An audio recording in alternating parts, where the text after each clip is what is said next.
Hello there, Grace Youth. Last week in John chapter 10, 1 through 6, Jesus was still dealing with the anger of the religious leaders for healing the man who was born blind on the Sabbath.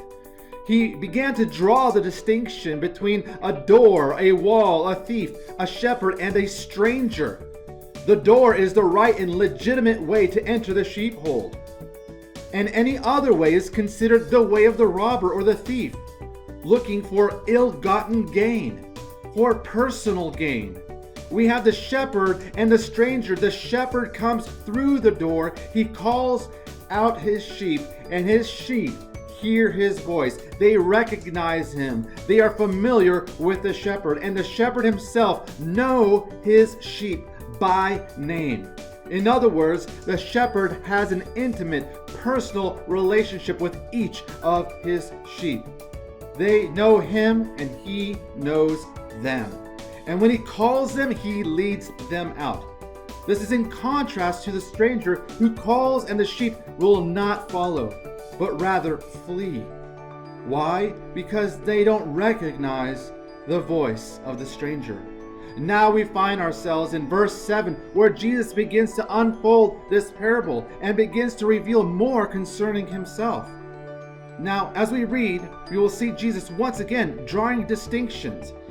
Make sure to pay attention to what Jesus is saying concerning the door and the difference between the hireling and the shepherd.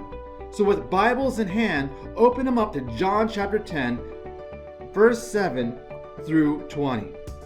So Jesus again said to them, "Truly, truly, I say to you, I am the door of the sheep. All who came before me are thieves and robbers, but the sheep did not listen to them. I am the door. If anyone enters by me, he will be saved and will go in and out and find pasture. The thief comes only to steal and kill and destroy. I came that they may have life and it abundantly. I am the good shepherd. The good shepherd lays down his life for the sheep. He who is a hired hand and not a shepherd, who does not own the sheep, sees a wolf coming and leaves the sheep and flees. And the wolf snatches them and scatters them. He flees because he is hired hand and cares nothing for the sheep. I am the good shepherd. I know my own, and my own know me. Just as the Father knows me, I know the Father, and I lay down my life for the sheep. And I have other sheep that are not of this fold. I must bring them also, and they will listen to my voice. So there will be one flock, one shepherd. For this reason the Father loves me, because I lay down my life, that I may take it up again. No one takes it from me, but I lay it down on my own accord.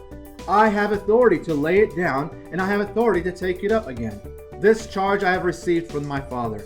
There was again division among the Jews because of these words. Many of them said, "He has a demon and is insane. Why listen to him?" Others said, "These are not the words of one who is oppressed by a demon. Can a demon open the eyes of the blind?" So let's begin to look at our first distinction. So Jesus again said to them, "Truly, truly, I say to you, I am the door of the sheep. All who came before me are thieves and robbers, but the sheep did not listen to them. I am the door. If anyone enters by me, he will be saved, and will go in and out and find pasture. The thief only comes to steal and kill and destroy. I came that they may have life and have it abundantly." In verse 7, we are given one of the 7 I am statements. I am the door of the sheep.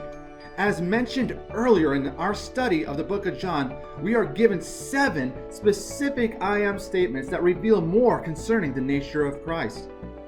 I am the bread of life. John chapter 6. Jesus sustains us physically and spiritually. I am the light of the world. John chapter 8. Jesus is the word of Psalm 119 that is a lamp unto our feet and a guide to our path, showing us where we are and where we're going. I am the door of the sheep, the passage we are studying right now. Jesus is the only true way for the sheep. I am the resurrection and life. John chapter 11. Jesus is life to those whom believe in him. I am the good shepherd from our passage today, John chapter 10. Jesus is the good shepherd who's willing to lay down his life for his sheep. I am the way, the truth, and the life, John 14. A statement of exclusivity, meaning there's no other way to the Father but one. I am the true vine, John chapter 15. Jesus sustains us and makes us fruitful. These I am statements help us to understand who Jesus is in relation to us. And it should trigger in your memory when Moses was sent to redeem Israel out of Egypt, and he asked God, well, let me read it to you. Exodus chapter 3, verse 13. Then Moses said to God, if I come to the people of Israel and say to them, the God of your fathers has sent me to you, and they ask me, what is his name? What shall I say to them? And God said to Moses, I am who I am. God is, Jesus is the I am for every moment of every need of every day of our lives. Knowing these I am statements help us to distinguish who is a thief and a robber, so that we sheep can understand the characteristics of God. We learn to hear his voice. We learn to distinguish the voice of the good shepherd from those who have ill intentions. The sheep know their shepherd's voice. They are able to discern the difference between the thief and the good shepherd. Now, listen yet to another statement of exclusivity. Verse 9, I am the door. If anyone enters by me, he will be saved and will go in and out of the pasture.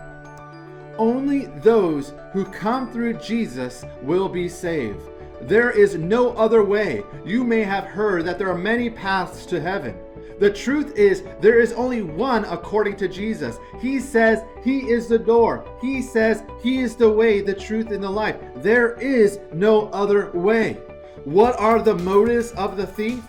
He has come to steal, kill, and destroy. What is the motive of Jesus? He came that we may have life and have it abundantly. Do you see the contrast? The thief comes to steal, kill, and destroy. The shepherd has come to give his life so that we sheep may have much gain. And that is exactly what Jesus tells us in the next verse. Verse 11, I am the good shepherd. The good shepherd lays down his life for the sheep.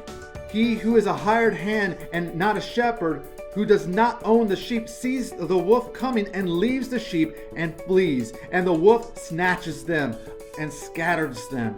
He flees because he is a hired hand and cares nothing for the sheep. Jesus is not there for gain. He's not there to gain anything from the sheep, but he is there because he loves the sheep. The hireling is there for monetary gain. What do I mean? Let's look at the attributes of the love of God. The love of God is selfless and sacrificial. That is in contrast to being selfish and self-preserving. That is exactly the definition of the hireling. He cares about the money, but if his life is in danger, forget the sheep. I'm preserving my own life. Now, just imagine what the religious leaders were thinking when Jesus is explaining this to the crowd. They must have been livid.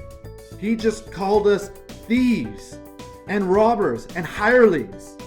Let's go on. Verse 14. I am the good shepherd. I know my own, and my own know me. Just as the Father knows me, I know the Father, and lay down my life for the sheep. Once again, Jesus points out that he knows his sheep. And the know in this passage is a know that is intimate and relational. It is a knowing that is experiential. It is interactive. It is encounters with the Almighty. The sheep know the shepherd. Why? Because he is involved in their lives daily. Verse 16, I have other sheep that are not of this fold. I must bring them also, and they will listen to my voice. So there will be one flock, one shepherd. For this reason the Father loves me, because I lay down my life that I may take it up again. No one takes it from me, but I lay it down on my own accord. I have authority to lay it down, and I have authority to take it up again. This charge I have received from my Father. Here, Jesus broadens the scope that he has come not just for the Jews, but he is the Messiah, the Lord of nations. This is fulfilling the promise to Abraham that Abraham will be the father of nations. And he has laid down his life for those the Father has chosen among the nation, making one people, making one nation. For God so loved the world that he gave his only begotten Son, that whoever believes in him shall not perish but have everlasting life. I will close with an old childhood song. Jesus loves the little children, all the children of the world. Red and yellow, black and white, they are precious in his sight. Jesus loves the children of the world. It's still true today. Jesus is the I am for every moment of every need of every day. Jesus is the only way, the exclusive way to heaven. Jesus Christ is the Christ, the Messiah of the nations, making one nation, one people out of many. God bless you, and I'll see you tonight.